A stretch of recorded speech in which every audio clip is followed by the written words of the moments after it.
Hello, कैसे हैं आप लोग। होपफुली आप बहुत ही अच्छे हेल्थ में होंगे और सब कुछ आपकी तरफ से बहुत ही अच्छा चल रहा होगा। तो आज हम एक अजीब सी एक डिफॉर्मिटी या एक डिजीज कह लीजिए, उसके लिए हम यहाँ पे डिस्कस करने वाले हैं। और उस डिजीज का नाम है इनग्रोइंग टो नेल। ये बहुत ही कॉमनली हम देख रहे हैं कि आजकल पॉपुलेशन में इंक्रीज होता जा रहा है। और आई थॉट कि इसकी थोड़ी सी अवेयरनेस आप लोगों को बताएं ताकि आप इसका थोड़ा सा प्रिवेंशन कर सकें और प्रिवेंशन के साथ साथ इसका सही इलाज सही टाइम पर कर सकें। तो what is this ingrowing toenail? Ingrowing toenail ये होता क्या है? जैसे कि नाम से आप सोच सकते हैं कि इनग्रो मतलब वो अंदर की तरफ बढ़ रहा है, ठीक है। अब अंदर की तरफ वो कहां बढ़ेगा? पीछे से तो आ रही है रूट, राइट। तो वो आगे की तरफ बढ़ता है, साइड में भी वो बढ़ने लग जाता है। तो जब वो साइड में बढ़ने लग जाता है that is known as ingrowing toe. Ingrow मतलब वो साइड के टिश्यूज में आपके बढ़ने लग गया बजाय आगे जाने के। आगे तो जा ही रहा है, साथ साथ में वो साइड में भी घुसने लग जाता है। तो इससे होता क्या है?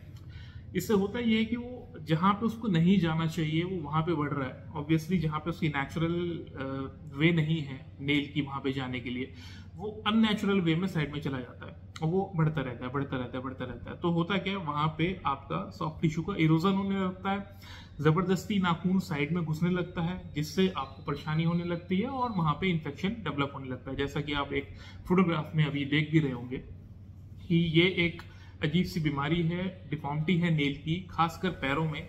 तो जब ये होता है तो इन्फेक्शन हो जाता है, पैर सूजने लग जाते हैं और चलने में बहुत पेन होने लग जाता है।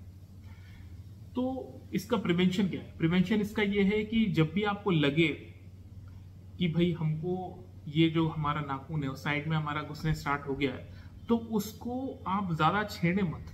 खासकर नेल कटर से घुसा घुसा के उसको काटिए मत, क्योंकि अगर आप उसको काटेंगे तो वो जबरदस्ती और उस डायरेक्शन में बढ़ जाएगा। वो आपको नहीं करना है। सेकेंड थिंग, खड़े रहने में आप अपने टोज का जो वेट है वो अपना थोड़ा सा पीछे की तरफ ले लें, थोड़ा एडी की तरफ ले लें, थोड़ा और पीछे की तरफ करके खड़े हों, ताकि उस पे आपका वेट बियरिंग आगे फ्रंट टोज पे आपका कम से कम रहे। तो वो क्या होता है, इस वजह से वो जब वेट नहीं रहेगा, वेट बियर नहीं करेगा, तो धीरे धीरे धीरे करके वो रिजॉल्व होना स्टार्ट हो जाता है। तो ये बातें होती हैं अर्ली स्टेजेस में। अब इसमें लेट स्टेजेस में क्या होता है? लेट स्टेजेस में एब्सेस बन जाता है, मतलब पस कलेक्शन हो जाता है, खून निकलने लग जाता है और रिपीटेड इन्फेक्शंस होते हैं। आप एंटीबायोटिक लेते हैं, स्टार्टिंग में तो एंटीबायोटिक आप लेंगे, इनिशियल फेजेस में वो ठीक हो जाएगा।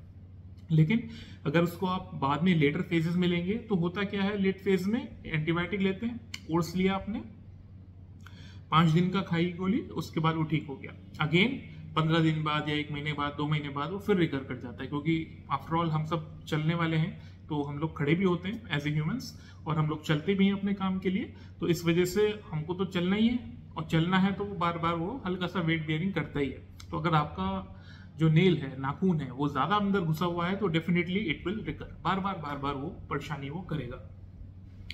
तो इसका हम प्रिवेंशन और क्या कर सकते हैं? इसमें प्रिवेंशन हम ये कर सकते हैं, एक तो बताया आपको, आगे की तरफ बहुत ज्यादा वेट डाल के नहीं चले। दूसरी तरफ जो आप जब नाखून काटें तो साइड के जो कॉर्नर्स हैं उनको ना काटें, राइट। हमारी हैबिट होती है कि घुस घुस के हम वहां पे काटने लग जाते हैं। कई बार अंदर से एक पेन से या किसी शार्प ऑब्जेक्ट से अंदर घुस घुस के नेल निकालते हैं, या फिर अंदर से घुसा हुआ कोई गंदगी होती है उसको कुरेदते हैं। वो सब ना करें। इससे नेल के जो अंदर जो समझ लीजिए जहां से निकलता है नेल मैट्रिक्स होता है, रूट होती है, वो और इरिटेट होती है और साइड में फिर वो और बढ़ने लग जाती है। तो इनिशियल फेज में it can be controlled with course of antibiotics. लेकिन अगर आपको लग रहा है बार बार हो रहा है, then definitely you have to go for a definite management. Management is divided into 2 parts. Number 1 is the temporary one and number 2 is the permanent one. तो ये जो हम डिस्कस कर रहे हैं, ये हम इसलिए डिस्कस कर रहे हैं क्योंकि हमारे पास जो रूटीनली पेशेंट्स आते हैं तो उनको ये सारी बातें एकदम से हम बता नहीं पाते हैं। तो वी थॉट कि हम एक छोटा सा कंसाइज वीडियो बना दें अवेयरनेस का, डिफरेंट छोटे छोटे टॉपिक्स पे, तो आप लोगों को भी अवेयरनेस रहे और आपके माइंड में भी रहे कि हम जा किस लिए रहे हैं और हमारा क्या इलाज होने वाला है और हम क्या पूछे जाके, राइट।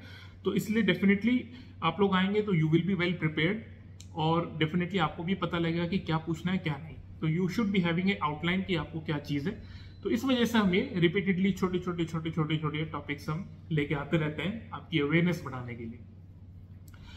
तो divided, it is the treatment definitely is divided into two. One is the permanent and second is the temporary. जो temporary treatment होता है उसमें केवल और केवल आपका जो nail growth कर रहा है केवल उसको निकालते हैं, राइट? उससे आपको क्या है 1 month 2 months या मैक्सिमम 6 months 8 months तक रिलीफ हो जाता है, जब तक नेल वो दोबारा नहीं बढ़ता।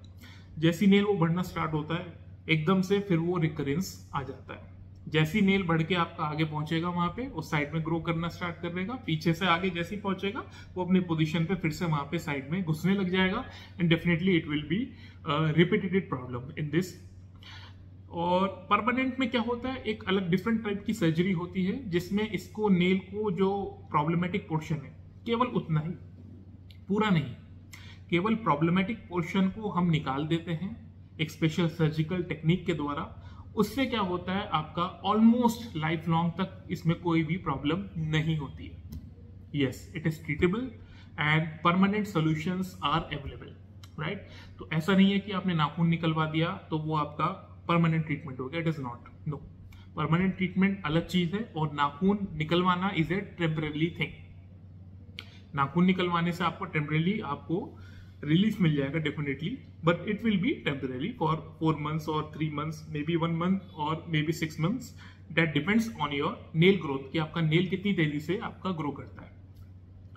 तो इसमें क्या है, कॉम्प्लिकेशंस क्या हो सकते हैं? कॉम्प्लिकेशन इसमें बस ये है कि repeated infections, repeated fungal infections of the nail अगर वो हो जाता है तो it is very very difficult to treat और उसमें हमको नेल निकालना ही पड़ता है, उसमें कोई और कुछ है नहीं, right? And second thing is recovery time. Recovery time इसमें क्या होता है, रिकवरी टाइम इसमें नेल निकालवाते हैं आप तो फिर मेरे ख्याल से 10 days में it will be all okay, और आप वो स्पेशल परमानेंट वाला आप रूट अपनाते हैं तो it will take you around 20 to 25 days completely get off from the all sort of dressings and all। हाँ, 20 days तक ड्रेसिंग चलती हैं परमानेंट सर्जरी में, एंड टेम्परेरी वाले में अराउंड 10 days में आपका सब कुछ ठीक हो जाता है। तो if you have the time और ये प्रॉब्लम आपकी अगर रिकरेंट है, बार बार हो रही है, बार बार परेशान कर रही है, हर साल हो जाती है, हर 6 महीने पे हो रही है, हर 3 महीने पे हो रही है, तो I would like you suggest to go for this permanent thing. लेकिन आपको फर्स्ट टाइम हुई है या फिर टैबलेट्स खा के आप मेडिसिन लेके उसको आप कंट्रोल कर पा रहे हैं, अपनी लाइफ स्टाइल को मॉडिफाई करके आप उसको कंट्रोल कर पा रहे हैं, बहुत देर आप नहीं खड़े हो रहे हैं, तो आई वुड सजेस्ट कि आप जो है ये टेम्परेरी आप नाखून निकलवाने वाला, नेल रिमूव वाला आप ये ट्राई करके देख सकते हैं, तो you might get benefited from it. So this is all for the nail in growing to nail, and hopefully आप सबको ये बहुत इंफॉर्मेटिव लगा होगा। और ट्राई करते हैं अलग से एक दूसरा एक वीडियो बनाएंगे, कुछ और डिस्कस करेंगे, and hope you all stay safe and stay alright. Thank you.